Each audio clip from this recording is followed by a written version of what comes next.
It's the symbol of Paris, a total global icon of, romance, engineering, the whole deal. But what if I told you the story of how it was built, and honestly, how it almost wasn't, is way more shocking than its famous shape? Think about this for a second.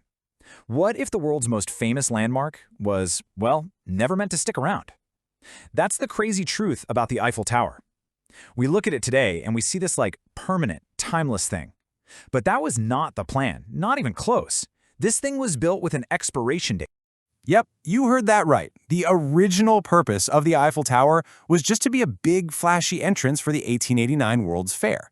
It was all about celebrating the 100th anniversary of the French Revolution and, showing off France's engineering muscle to the whole world. The tower was the star of the show, for sure, but it was scheduled to be completely torn down just 20 years later in 1909.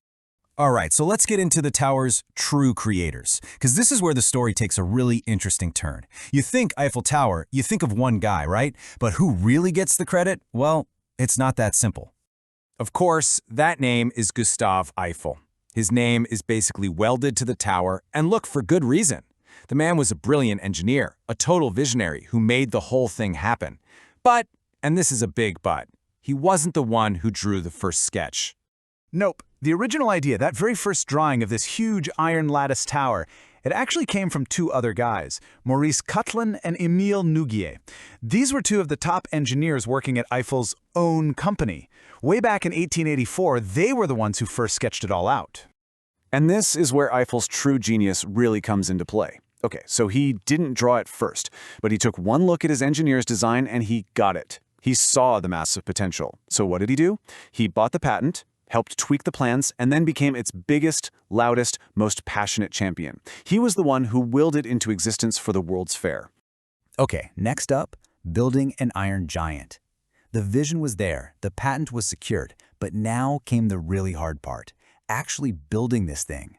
And let me tell you, the scale of this project was just mind-blowing for the 1800s.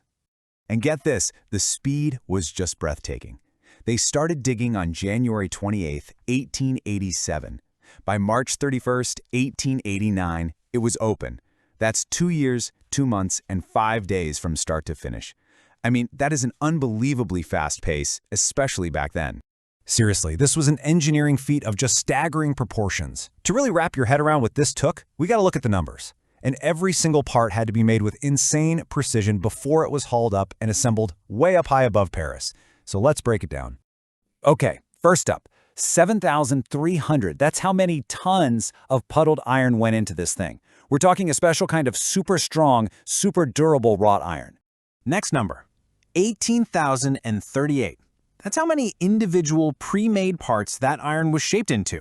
You can think of it like the world's biggest, most complicated IKEA project, where every single piece had to slot in perfectly. No room for error. So, how do you stick all those parts together? With this crazy number, 2.5 million. That's how many rivets hold the tower together.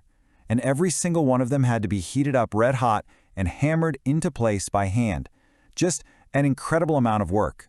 And of course, behind all that iron and all those rivets was a massive human effort. We're talking 50 engineers who created over 5,000 technical drawings.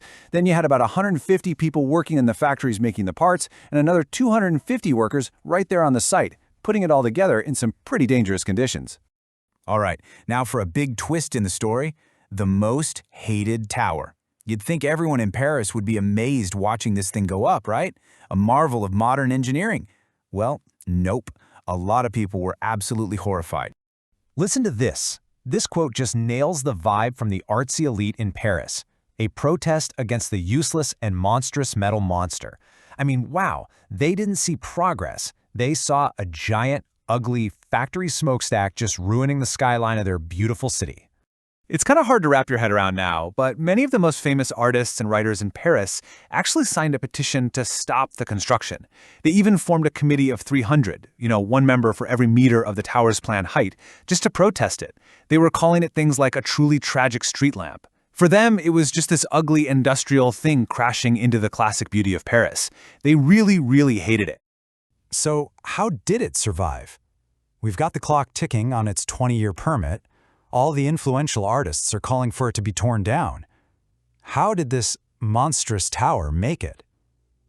The answer is pretty cool. It wasn't art. It wasn't its beauty. It was science.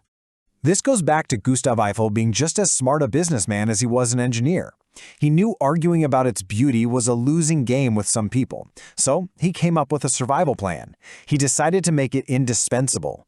He started encouraging all sorts of scientific experiments on it. He had weather equipment installed. He added a telegraph transmitter.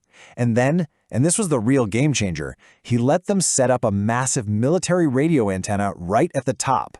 And just like that, the useless monster suddenly became a vital tool for the entire country. So, by the time 1909 rolled around and that 20-year permit was up, the tower was a critical piece of military and international communications. Tearing it down? No way. That was completely off the table. The supposedly useless piece of art had transformed into a priceless scientific tool. Its usefulness is what saved it. Simple as that. And so the tower that was only supposed to be around for 20 years is still standing today, and it's probably more loved than ever before. It's just such a fascinating story, right?